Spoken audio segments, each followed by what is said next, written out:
अस्सलाम वालेकुम व्यूअर, मैं आबिद हसन, तुसी वेख रहे हो YouTube channel Abid Hasan vlogs.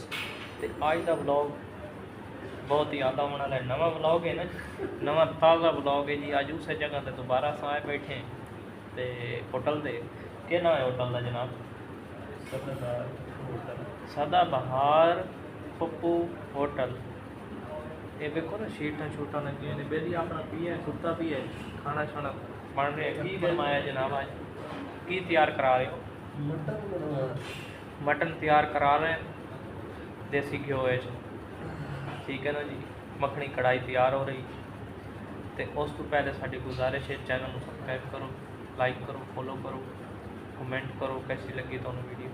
तो खाना भी विखाई, परेशान नहीं होना, ठीक है ना जी। हाँ, ये ना खाए ना भाई, विखाए बगैर खा लिया तुसी तो सानू भी नहीं विखाया, साडे व्यूवर ने नहीं वेखा। असीं ते ब्लॉग भी इस वास्ते बना रहे हैं भी तुसी वेखो। आर्डर दे दिता ना भाई?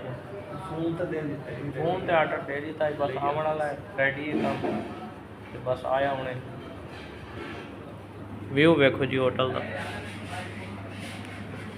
बड़ा प्यारा व्यू है जी, बहुत ही आला।